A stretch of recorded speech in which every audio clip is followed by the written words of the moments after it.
እንኳን ደህና መጣችሁ። ዛሬ የምንመለከተው ጽሑፍ እውነት ለመናገር ትንሽ ጭንቅላት የሚያፈልግ ነው።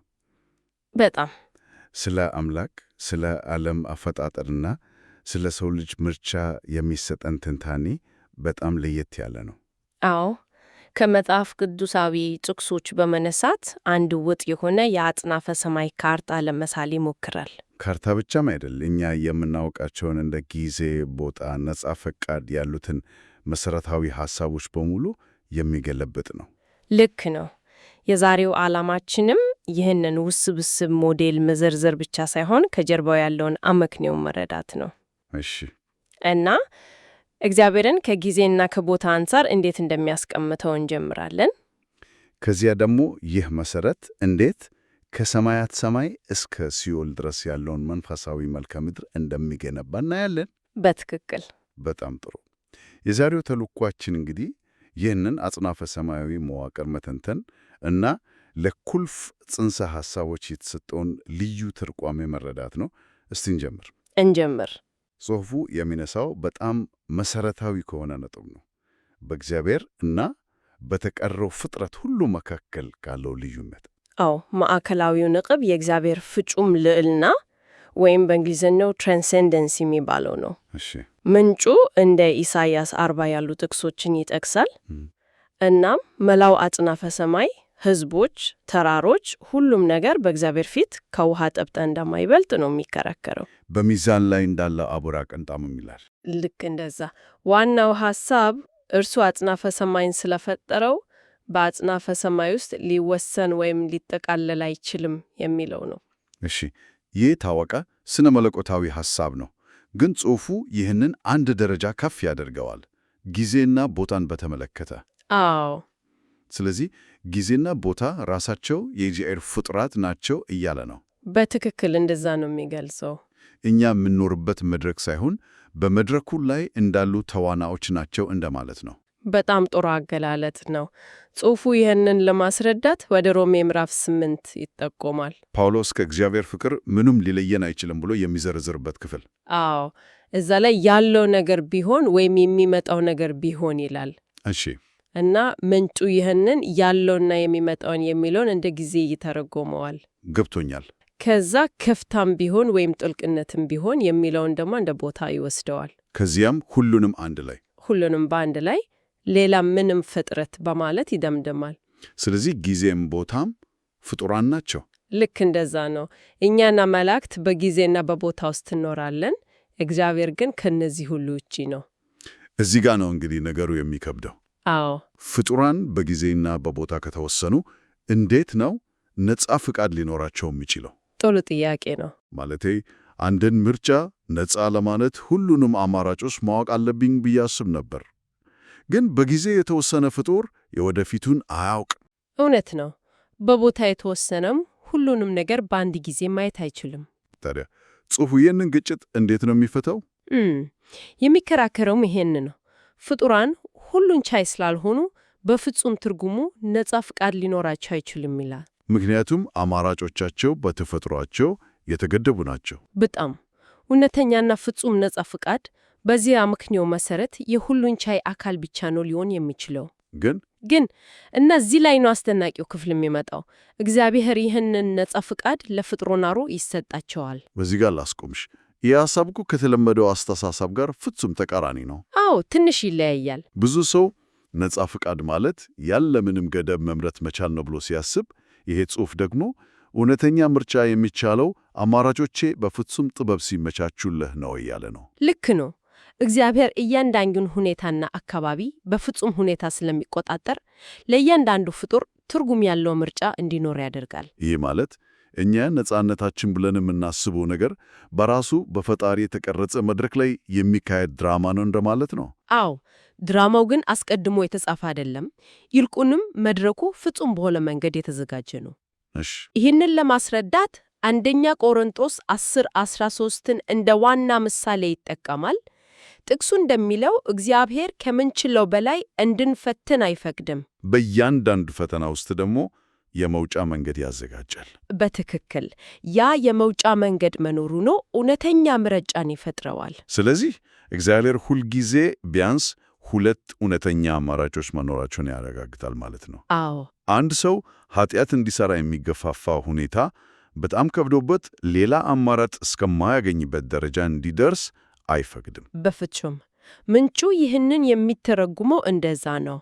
እግዚአብሔር ሁኔታዎችን በማመታተን አንድ ሰው ለመብደልም ሆነ ላለመበደል በእኩል ዕድል ውስጥ እንዲሆን ያደርጋል። ስለዚህ ነጻ ፈቃድ ማለት ያለ ገደብ መምረጥ ሳይሆን በተሰጠ ሁኔታ ውስጥ እውነተኛ ምርጫ ማድረግ መቻል ነው። ልክ እንደዛ ነው። እናም ፍጡራን በጊዜ ሂደት ከልምዳቸው እየተማሩ የተወሰኑ ምርጫዎችን እንዲያደርጉ ይገፋፋሉ። በተለይም የመውደድ ምርጫ። እሺ፣ ይህ የነጻ ፈቃድ ሐሳብ በጣም መሰረታዊ ነው። ፍጡራን ምርጫ የሚያደርጉት በፈጣሪ ቁጥጥር ስር ነው ካልን ጥያቄው ይህ ምርጫ የሚካሄድበት መጫወቻ ሜዳ ወይም አጽናፈ ሰማይ ራሱ ምን ይመስላል? አዎ፣ ወደ አጽናፈ ሰማይ አወቃቀር ስንመጣ ጽሑፉ ሙሉ በሙሉ ተምሳሌያታዊ ይሆናል። የማደሪያውን ድንኳን ምሳሌ ነው የሚጠቀመው አይደል? አዎ፣ መላውን አጽናፈ ሰማይ በጥንታዊው የእስራኤል የማደሪያ ድንኳን ምሳሌ ይገልጸዋል። እሺ፣ አብዛኛው አድማጭ የማደሪያው ድንኳን ምን እንደሆነ ላያውቅ ይችላል። ይሄ በጥንት እስራኤላውያን ዘንድ በምድረ በዳ ሲጓዙ ይጠቀሙበት የነበረ ተንቀሳቃሽ ቤተ መቅደስ ነበር አይደል? አዎ፣ በጣም የተወሰኑ ክፍሎችና ዕቃዎች ያሉት። ጽሑፉ እንግዲህ ይህንን መሬት ላይ የነበረን መዋቅር ወስዶ ለመላው አጽናፈ ሰማይ ካርታነት እየተጠቀመበት ነው። በትክክል የእንዳንዱ የድንኳኑ ክፍል ከአንድ የአጽናፈ ሰማይ ክልል ጋር ይዛመዳል። እስቲ እናያቸው። በመጀመሪያ ቅድስተ ቅዱሳን አለ። ይህ በድንኳን ውስጥ ከሁሉም በላይ የተቀደሱ ክፍል ነበር። ሊቀ ካህናቱ ብቻ በዓመት አንድ ጊዜ የሚገባበት። አዎ፣ በአጽናፈ ሰማይ ካርታችን ላይ ይህ የእግዚአብሔር ዙፋን የሚገኝበት ከፍተኛው ሰማይ ነው። እሺ። ከዚያም ቅድስት አለች። ይሄ ካህናት በየቀኑ የሚያገለግሉበት ክፍል ነው። በአጽናፈ ሰማይ ሞዴላችን ውስጥ ይህ የመላእክት ሰማያት የሚገኝበት ቦታ ነው። ቀጥሎ ያለው ምንድን ነው? በመቀጠል ከድንኳኑ ውጪ ግቢ ውስጥ የናስ መሠዊያ አለ። እንስሳት ለመሥዋዕትነት የሚቃጠሉበት ቦታ። አዎ፣ በሚያስገርም ሁኔታ ጽሑፉ ይህን ከሲኦል ወይም ከሐዲስ ጋር ያዛምደዋል። ይቅርታ ላቋርሽ፣ ግን የመሠዊያው ቦታ ከሲኦል ጋር መያያዙ በጣም ያልተለመደ ሐሳብ ነው። በጣም ነው። አብዛኛው ሰው መሠዊያን ከይቅርታና ከኃጢአት ስርየት ጋር ነው የሚያገናኘው። ለምን ይህንን ግንኙነት ፈጠረ? ጥሩ ጥያቄ ነው። ምክንያቱም እዚህ ያለው ትርጓሜ በይቅርታ ላይ ሳይሆን በመንጻት ሂደት ላይ ያተኩራል። እንዴት? በመሠዊያው ላይ ኃጢአትን የተሸከመው መሥዋዕት በእሳት ይበላል ወይም ይጠፋል። በተመሳሳይ መልኩ ሲኦል ኃጢአትን እና በኃጢአት ስር ያሉ ነገሮችን የሚይዝና የሚያጠፋ ቦታ ሆኖ ይቀርባል። አሃ፣ ስለዚህ የሁለቱ ግንኙነት በእሳት የመጥፋት ጽንሰ ሐሳብ ነው። ልክ እንደዛ ነው። እናም የመጨረሻው ቁልፍ ክፍል የመታጠቢያ ገንዳ ነው። ካህናት እጃቸውንና እግራቸውን የሚታጠቡበት። አዎ፣ ይህ በራእይ መጽሐፍ ውስጥ ከተጠቀሰው እንደ ብርሌ ከሆነ ባህር ጋር ይዛመዳል። የብርሌ ባህር፣ ይህ በሰማይ በእግዚአብሔር ዙፋን ፊት እንዳለ የተገለጸው አይደል? አዎ። እና በዚህ ሞዴል ውስጥ እንደ መለያ ወይም ድንበር ሆኖ ያገለግላል። ድንበር? አዎ። ከሲኦል ከመሠዊያው ወደ ቅድስት የመላእክት ሰማይ ለመግባት አንድ አካል በመጀመሪያ ከኃጢአት መንጻት እና ይህንን የብርሌ ባህር ማለፍ አለበት። ይሄም መንፈሳዊ ጥምቀትና ዳግም መወለድን ያመለክታል ማለት ነው። በትክክል። ስለዚህ አንድ የተሟላ መንፈሳዊ መልክዓ ምድር የተፈጠረልን ነው። ጉዞው ከሲኦል ይጀምራል፣ ከኃጢአትና ከሞት ግዛት። ከዚያም በብርሌ ባህር በኩል በማለፍ ወደ ሰማያዊው መቅደስ መግባት ይቻላል። በጣም ሲራት ያለው ጉዞ ነው። ጽሑፉ ይሄንን ከዘጸአት ታሪክ ጋር በቀጥታ ያገናኘዋል። እስራኤላውያን ከግብፅ መውጣታቸው። አዎ፣ እስራኤላውያን ከግብፅ ባርነት ማምለቻቸው በዚህ ትርጓሜ መሰረት ነፍሳት ከሲኦል ወይም ከኃጢአት ባርነት ማምለቻቸውን ያመለክታል። ግብፅ የሰይጣንና የኃጢአት መንግሥት ምሳሌ ናት ማለት ነው። ልክ እንደዛ ነው።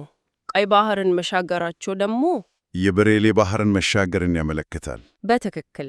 በዚያ መሻገር ወቅት የፈርዖን ሰራዊት ጠፍቶ እስራኤላውያን እንደ አዲስ ሕዝብ እንደተወለዱ ሁሉ በበሬሌ ባህር በኩል የሚደረገው መንጻትም የድሮውን ማንነት አስወግዶ ዳግም መውለድን ያመለክታል። በጣም ግልጽ የሆነ መጥቷል። ይህ ሁሉ እንግዲህ በጽሑፉ ከተገለጸው የመጨረሻ ውጤት ወይም የፍጻሜ ታሪክ ጋር እንዴት ይገናኛል? መንገዱ በዚህ ካርታ ላይ ተቀምጧል። እሺ፣ በመጀመሪያ ደረጃ ኃጢአትን ማሸነፍ ያስፈልጋል። ኃጢአትን ማሸነፍ ደግሞ የኃጢአት ውጤት የሆነውን ሞትን ለማሸነፍ ያስችላል። ይህንን ያደረጉ ሰዎች ከሙታን ይነሳሉ። አዎ፣ ከሙታን ይነሳሉ ወይም በሕይወት ካሉ ይለወጣሉ። ይህ ትንሣኤ ወይም መለወጥ ነው እንግዲህ ያንን የብሬሌ ባህር እንዲያልፉ የሚያስችላቸው ቁልፍ። ቆይድን ኃጢአትን ያሸነፈ ሲባል ይህ ማለት በሕይወት ዘመኑ ምንም ስህተት ያልሰራ ሰው ብቻ ነው ማለት ነው? አይ እንደዛ አይደለም። ምክንያቱም ያ ከሆነማ መዳን የሚባል ነገር ለማንም የሚቻል አይመስልም። እውነት ነው። ጽሑፍ የሚተረጉመው እንደ ፍጹምነት ሳይሆን እንደ አቅጣጫ ነው። ኃጢአትን ማሸነፍ ማለት በሕይወቱ ውስጥ የኃጢአትን ኃይል መስበር እና ለእግዚአብሔር ፈቃድ መገዛት ማለት ነው። ገብቶኛል። ይህንን ያደረጉ ሰዎች ከተለዩ በኋላ በምድር ላይ ፍርድ ይመጣል ይላል። ምንጩ ይህንን 7ቱ መቅሰፍቶች ብሎ ይጠራዋል። እሺ፣ የዳኑት ተለይተዋል። ነገር ግን ሲኦልና ሞት ራሳቸው ምን ይሆናሉ? እነርሱ ቋሚ ክፍሎች ናቸው። እዚህ ላይ ነው የዚህ ሞዴል ሌላኛው ልዩ ነጥብ ይመጣ።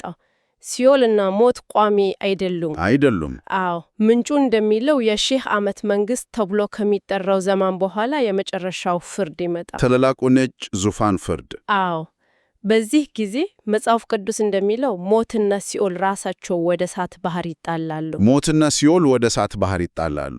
ይህ ማለት ምን ማለት ነው? አንድም ቦታ ወደ ሌላ ቦታ መጣል። ይሄ ተምሳሌያዊ አነጋገር ነው። ሐሳቡ ኃጢአት ሙሉ በሙሉ ከተወገደ በኋላ እነሱን ለመያዝ የተፈጠሩት መዋቅሮች አያስፈልጉም። በትክክል ሲኦል ኃጢአትን የሚይዝ ጊዜያዊ መዋቅር ነው። ሞት ደግሞ የኃጢአት ውጤት ነው። የያዙት ነገር ሲጠፋ እነሱም አብረው ይጠፋሉ። ልክ እንደዛ ነው። ስለዚህ በዚህ አስተሳሰብ መሰረት ሲኦል ዘላለማዊ የስቃይ ቦታ ሳይሆን ኃጢአት እስከሚጠፋበት ጊዜ ድረስ ያለ ጊዜያዊ መፍትሄ ነው። ስለዚህ ይህ ሁሉ ለፍጥረት የመጀመሪያው ዓላማ ምን ማለት ነው? ጽሑፉ መጀመሪያ ላይ ፍጥረት ሊከሽፍ በሚችል ሁኔታ ውስጥ እንደጀመረ የሚጠቆም ይመስላል። እዚህ ላይ ነው የጽሑፉ እጅግ አስደናቂ እና መሰረታዊ መከራከሪያ የሚቀርበው። እሱ እግዚአብሔር ፍጡራንን የፈጠረው በሞት ውስጥ እንደሆነ ይናገራል። በሞት ውስጥ? አዎ። አንድ ሸክላ ሰሪ ያመረ ዕቃ ለመስራት መጀመሪያ ከምንም ማይረባ ጭቃ እንደሚጀምር ማሰብ እንችላለን። ጭቃው በራሱ ቅርጽም ውበትም የለውም። ልክ እንደዛው ፍጥረትም የጀመረው በጨለማ በትርምስ ጥልቆ በተባለ ቅርጽ አልባ ሁኔታ ውስጥ ነው። በሞት ውስጥ መፈጠር። ይህ ማለት ኃጢአት የመስራት አቅም ይዘው ተፈጠሩ እንደማለት ነው። በትክክል በጨለማ በተመሰለው የኃጢአት የመስራት አቅም ውስጥ ከዚያም እግዚአብሔር ብርሃንን ያስተዋወቀው። ይህም የመውደድ ትእዛዝ ነው። አዎ፣ ፍጥሯን ምርጫ ተሰጣቸው፣ በጨለማ መቆየት ወይም ወደ ብርሃን መምጣት። ጽሑፉ እንደሚለው በክርስቶስ መስዋዕትነት በተገለጠው ከፍተኛ ፍቅር አማካኝነት ፍጥሯን ፍቅርን እንዲመርጡና ኃጢአትን እንዲተው ይገፋፋሉ። በዚህም የተሰጣቸውን ነጻ ፍቃድ በአግባቡ ተጠቅመው ፍቱም ያደርጉታል። ልክ እንደዛ ነው። ስለዚህ የመጨረሻው ግብ ነጻ ፍቃድ ያለበት ነገር ግን ማንም ኃጢአትን የማይመርጥበት ፍጥረት መፍጠር ነው። አዎ፣ ይሄ ማለት ውድቀት፣ ኃጢአት፣ ትግሉ ይህ ሁሉ የዕቅዱ ስህተት ሳይሆን ራሱ የዕቅዱ አካል ነበረ ማለት ነው። በትክክል ምንጩ የሚያቀርበው መደምደሚያ ይህንን ነው። ብርሃን ዋጋ እንዲኖረው ጨለማ መኖር ነበረበት እንደማለት። ልክ እንደዛ ነው። ማንም ኃጢአት መስራትን በማይመርጥበት ጊዜ ኃጢአትን ለመያዝ የተፈጠሩት ሲኦልና ሞት ጊዜ ያለፈባቸው ይሆናሉ። በእሳት ባህር ውስጥ መጥፋቻቸው የፍጥረትን ፍጻሜ፣ የፕሮጀክቱን መጠናቀቅ ያመለክታል። አዎ፣ ከእግዚአብሔር ጋር የማይሰማማ ነገር ሁሉ በመጨረሻ ይጠፋል። ሂደቱ ራሱ ማለትም ከጨለማ ወደ ብርሃን የመምረጥ ጉዞ ፍጥሯን ነጻ ፈቃዳቸውን እንዲያዳብሩ ያስችላቸው ዘዴ ነው። እንደገና ከመጀመሪያ እስከ መጨረሻ ስናየው በጣም የተሟላ ታሪክ ነው። በጣም ቦታ፣ ጊዜ እና ነጻ ፈቃድ እንኳን ከፍጡር ልቆ ካለ ፈጣሪ ጋር በተያያዘ በሚተረጉሙበት ውስብስብ አጽናፈ ሰማያዊ ካርታ ውስጥ ተጉዘናል። አዎ፣ ከአንድ ትርምስ ከበዛበት ጥልቁ እስከ ፍጹም አዲስ ፍጥረት ድረስ የአጽናፈ ሰማይ ታሪክ በሙሉ ነጻ ፈቃድን በፍቅር የማጥራት ሂደት ሆኖ ቀርቧል። አጠቃላይ መዋቅሩ የተቀረጸው አንድን መሰረታዊ ጥያቄ ለመመለስ ነው። ፍጹም የሆነ አምላክ እንዴት ሊሳሳቱ የሚችሉ ፍጡራንን ፈጥሮ የመምረጥ ችሎታቸውን ሳይጥስ ወደ ፍጹምና ሁኔታ ሊመራቸው ይችላል? የድንኳኑ ተምሳሌት፣ የዘጸአት ታሪክ ሁሉም ይህንን አንድ ትልቅ ታሪክ ለመተረክ የተጣመሩ ናቸው። በትክክል። ይህ ውይይት እንድናጤነው የጋብዝ አንድ አነቃቂ ሐሳብ ይዞብን ያልፋል። እሺ።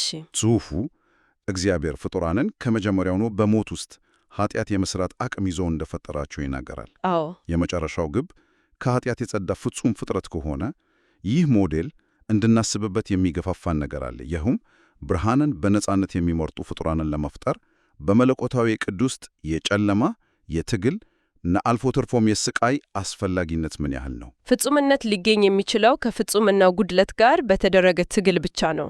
በጣም ከባድ ጥያቄ ነው።